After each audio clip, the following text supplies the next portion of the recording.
Hello, welcome back to my kitchen. We're going to be cooking together today one of my most favorite fall and pumpkin recipes. I am a sucker for anything with cream cheese frosting.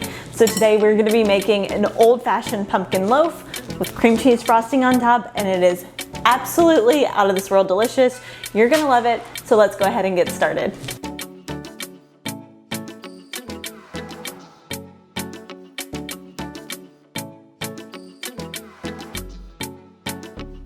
Okay, first things first, this recipe is really easy. It's just a one bowl recipe, which is amazing. My favorite kind of recipe. And so we're gonna start with the wet ingredients first, then add our dry ingredients. So first thing, we're gonna add 2 eggs just to a medium or large size bowl. Toss them right back in the sink where the garbage disposal is. Then we're gonna add 1 can of pumpkins. Libby's or any store brand, 100% pure pumpkin. We're gonna add a whole 15-ounce can to this batter. When I went to go get pumpkin for this recipe, the store was practically sold out, and it's not even October yet when I'm filming this. Gone. Like literally there was only a couple cans of Libby's left. There was no store brand, no big cans, nothing. There was about 10 of these, and I'm just like, geez. And this isn't the first store that I went looking for pumpkin for either. It's like sold out everywhere, and I guess it's technically fall now, but it's not even technically October. But the past couple years, really since like I graduated college, I feel like pumpkin spice everything season. Where's my napkin? Where did I tuck it? Start September 1st. September 1st, everything, all pumpkin everything, right? I used to be a huge pumpkin fan, like obsessed with anything and everything, and I'm not so much anymore. I have my few favorites that I am like diehard love, and this is one of them, and then the others I'm just like, I don't know if it's overhyped or what. If you feel differently, I'm sorry. All right, we're just gonna whisk that together, and then we're gonna add in a 1/2 cup of white sugar and 1/2 cup of brown sugar to this mix. 1/2 cup. My other favorite pumpkin recipe, actually I think my all-time most favorite, is a pumpkin roll, which, I mean, it's very similar to this because it has, you know, a pumpkin cake type situation. It's a pumpkin sponge cake, and then it has the cream cheese frosting in the middle rolled up. I have no self-control when it comes to that. The final 2 things that we're gonna add to our wet ingredients is a 1/2 cup of milk and then a tablespoon of oil.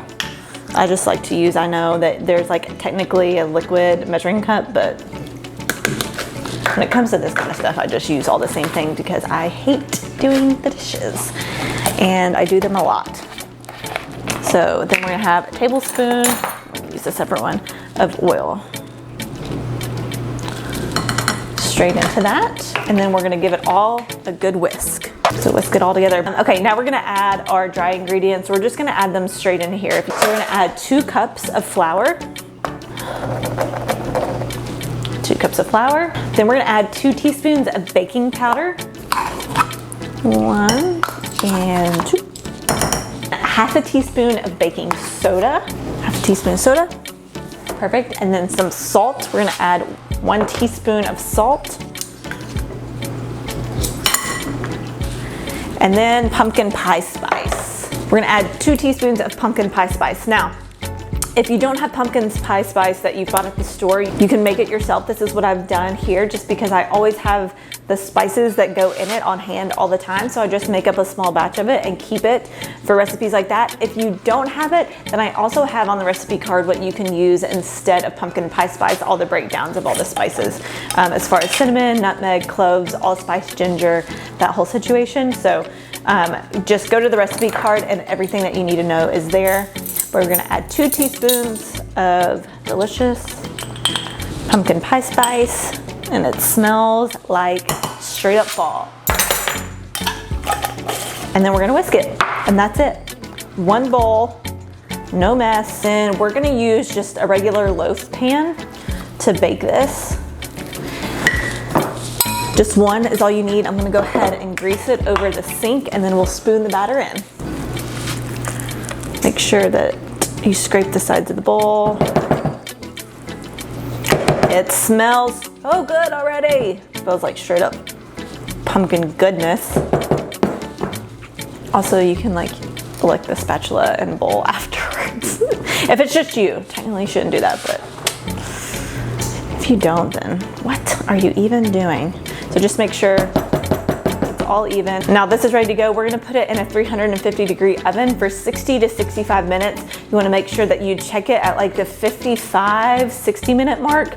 You're gonna take a toothpick, stick it in the center. If it comes out clean, as in no wet batter, and there's just a few crumbs on the toothpick, then it's ready to go. Take it out. If it's not, pop it back in the oven or leave it back in the oven for another 5 minutes and cook it until it's just, you stick that toothpick in the middle and it comes out clean, no wet batter. Because it is a really thick and moist batter, it needs a long time to cook. So just make sure that you don't undercook it, because if you do, you're gonna have some like really soggy batter in the middle.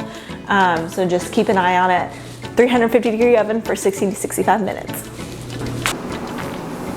Okay, we're back. The pumpkin bread is out of the oven and my house smells like if you were to walk into your mom's house for Thanksgiving and there's a fire going and there's pumpkin pie in the oven and apple pie and homemade rolls, and you get a cup of like apple cider and you sit by the fire with your friends and your family. That's what the house smells like right now. It smells like fall, it smells like Thanksgiving, it smells cozy and homey and all the feels. I'm in all the feels. I'm in all my feels right now. So the pumpkin bread is done and it's completely cooled. So you wanna make sure that this is completely cooled before you ice it. Otherwise the icing will melt and run off, which I guess isn't the worst thing in the world, but it just makes it a lot easier for it to be cooled. I let it cool in the pan for about 10 minutes and then I flip it out and let it finish cooling on a cooling rack for the remainder of the time. So we have our cream cheese frosting. I like to put it, this is just a cake icing piping bag. You can use a Ziploc bag as well and snip the ends off and do it. Or you can just use a spatula, spoon, butter knife, anything. Put it on top, spread it around. It doesn't have to be fancy or pretty. I just find this is like the easiest, less messiest way. Whatever way that you get cream cheese frosting on your pumpkin bread is a good way to do it. So have fun.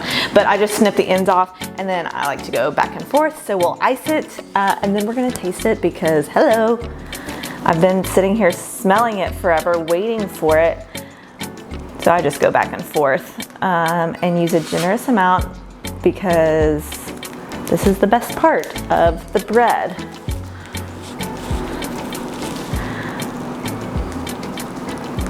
Back and forth.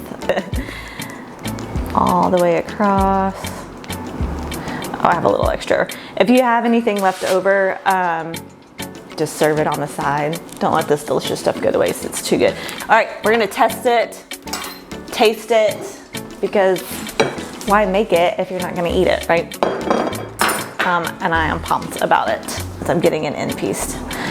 Let's slice it off. Oh my gosh, look at it.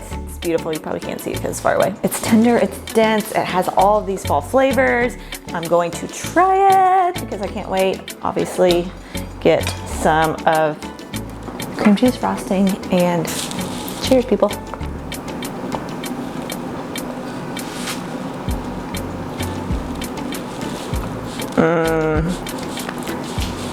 That's all you need to know. I'm just gonna sit here and finish this bread right now.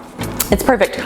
What I love about this, besides that I pretty much love any pumpkin dessert with a cream cheese frosting situation, those are my favorite, is that it's not overly sweet. So it's just a perfect combination of just like cozy and then you got that creamy, luscious frosting that feels just like a little bit sinful. I don't know, it's just so good. I mean, we've all had pumpkin bread. It's easy to make. You can make it all fall long. It's not just for Thanksgiving.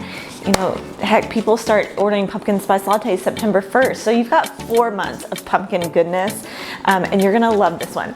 So for the full recipe, head on over to fuelingasouthernsoul.com. Everything that you need to know is there. The recipe, the ingredients, instructions, freezing techniques, make ahead techniques, you get it, all of it. I'm gonna go finish this. Thank you so much for being back in my kitchen with me. I hope you all make this fall season. Share it with friends and family and loved ones around the table where life should be together. Until next time, I'll talk to you very soon. Bye.